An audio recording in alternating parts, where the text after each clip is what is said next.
to Z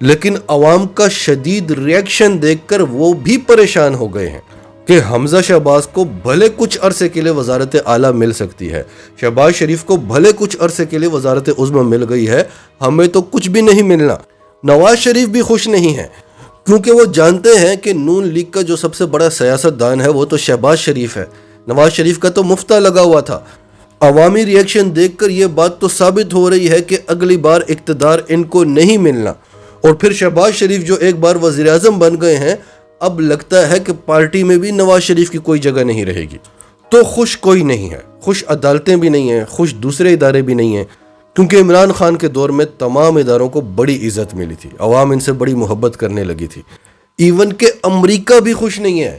امریکہ نے جب مشرف کے ساتھ اتحاد کیا تھا کہ آپ افغان جنگ میں ہمارا ساتھ دیں، تب بھی انہوں نے شرط رکھی تھی کہ آپ کی عوام ہمارے خلاف نہیں ہونی چاہیے۔ امریکہ کی کبھی بھی یہ پالیسی نہیں رہی کہ کسی ملک کی عوام اس کے خلاف ہو جائے۔ کوئی بھی جاگیردار جب اپنی جاگیر پر جائے تو وہ یہ توقع کرتا ہے کہ اس کی بڑی عزت کی جائے، تو امریکہ بھی یہی چاہتا ہے اور وہ اس کے لیے بڑی محنت کرتا ہے۔ اس کو لگتا تھا ایک عمران خان میرے خلاف ہے، اس کو ہٹا دوں، پھر جو بھی آئے اس نے میرے اشاروں پر چلنا ہے۔ لیکن وہ دیکھ رہا ہے کہ عمران خان کے ہٹانے سے پورا ملک اس کا دشمن بن گیا ہے، تو خوش کوئی بھی نہیں ہے۔ اب یہ جو کچھ بھی ہوا اس کی پلاننگ بڑے لمبے عرصے سے چل رہی تھی۔ ہم نے آپ کو 2021 میں بتایا تھا کہ یہ پلان بن چکا ہے، وزیر اعظم عمران خان کو ہٹایا جائے گا، اور پلان کے مطابق جو پہلا ٹاسک تھا وہ تھا پاکستان میں مہنگائی کا ایک طوفان کھڑا کرنا، اور کیونکہ پاکستانی قوم تو شعور نہیں رکھتی، وہ یہی دیکھیں گے کہ جو وزیر اعظم ہے اس وقت وہ عمران خان ہے، تو عوام اس کے خلاف ہو جائے گی، اور تو کوئی چیز ملتی نہیں ہے ہمیں عمران خان کے خلاف، تو مہنگائی کا طوفان کھڑا کرو۔ اور اس وجہ سے پاکستانی عوام عمران خان کے خلاف ہو بھی گئی تھی۔ قوم تو ابھی جاگی ہے، چلتے ہیں دبے پاؤں کہ کوئی جاگ نہ جائے، غلامی کے اسیروں کی یہی خاص ادا ہے، ہوتی نہیں جو قوم حق بات پہ یکجا، اس قوم کا حاکم ہی بس ان کی سزا ہے۔ تو شاید ہمیں اسی چیز کی سزا ملی ہے، یہ جو مسلط کیے گئے ہیں ہم پر، یہی ہماری سزا ہے کہ تم جس مہنگائی کی وجہ سے ان چوروں اور ڈاکوؤں کا ساتھ دینے لگے تھے اور عمران خان جیسے سچے اور ایماندار لیڈر کے راستے میں کانٹے بچھانے لگے تھے، تو لو انہی کو تم پر مسلط کیا جاتا ہے اور اب بھگتو۔ اور یہ جو عمران خان کے خلاف اور مہنگائی کے خلاف بڑے بڑے نعرے لگاتے تھے، اب یہ اپنا تھوکا چاٹنے لگے ہیں۔ آج مفتی اسماعیل نے کہا ہے کہ شہباز شریف نے جو 10% تنخواہیں بڑھانے کا اعلان کیا ہے وہ نئے بجٹ میں بڑھائی جائیں گی، کیونکہ پچھلی حکومت آلریڈی 15% تنخواہیں بڑھا چکی ہے، تو ابھی پھر سے تنخواہیں بڑھانے کی کوئی تک نہیں بنتی، لہٰذا شہباز شریف نے جو اعلان کیا ہے وہ اس نے چول ماری ہے۔ پھر مفتی اسماعیل نے کہا کہ یہ عمران خان جس ریٹ پر پیٹرول بیچ رہا تھا، یہ تو وہ بڑی زیادتی کر رہا تھا پاکستان کے ساتھ، قومی خزانے کے ساتھ۔ عمران خان 40 روپے فی لیٹر پیٹرول سستا بیچ رہا تھا، تو یہ بات آپ نے قوم کو اقتدار میں آنے سے پہلے کیوں نہیں بتائی؟ پہلے تو آپ قوم کو کہہ رہے تھے کہ نہیں بہت مہنگا بیچ رہا ہے۔ پھر چینی کے بارے میں کل ہم نے آپ کو ڈیٹیل سے بتایا، 9 روپے سے 13 روپے فی کلو اس کی قیمت بڑھا دی گئی ہے، اور شوگر ایسوسی ایشن کے جو پریزیڈنٹ ہیں وہ آپ کے پرائم منسٹر شہباز شریف صاحب ہیں۔ چینی مافیا ساری پیپلز پارٹی اور نون لیگ میں ہے، لیکن اس کا ملبہ ڈالا جاتا تھا عمران خان پر۔ عمران خان کے پاس ایک جہانگیر ترین تھا، وہ بھی اب آپ کے پاس آ چکا ہے۔ پھر آج گھی کی قیمتوں میں بھی خاموشی سے 10 روپے فی کلو اضافہ کر دیا گیا ہے۔ پھر احساس کفالت پروگرام جس کی پوری دنیا میں تعریفیں ہو رہی تھیں وہ ختم ہو گیا ہے، اور پھر عمران خان کا ایک اور پروگرام تھا کہ کوئی بھوکا نہ سوئے، جس کے تحت موبائل کچن وینز شہر میں پھرتی تھیں اور مختلف اقسام کے تازہ کھانے بے سہارا مستحقین اور مزدوروں میں تقسیم کیے جاتے تھے۔ پسماندہ آبادیوں میں لائیو تنور کے ساتھ کھانا تقسیم کیا جاتا تھا، اور کھانے کا جو مینیو تھا وہ روزانہ تبدیل کیا جاتا تھا۔ وہ پروگرام بھی آج بند ہو گیا ہے۔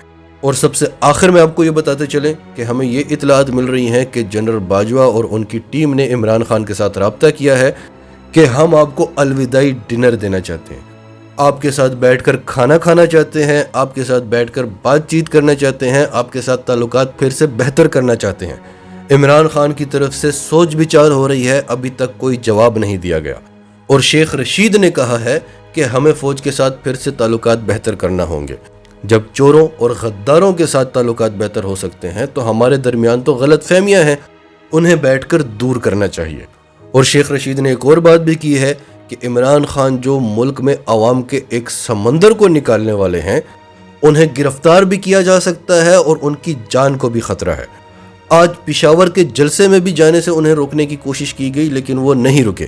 اور ناظرین، آپ جانتے ہیں کہ امریکہ کے راز جو اپنے سینے میں لے کر پھرے، اس کی جان کو خطرہ ہوتا ہی ہے، لیکن اس وقت 22 کروڑ عوام عمران خان کی زندگی کی دعائیں کر رہی ہے، اس کی کامیابی کی دعائیں کر رہی ہے۔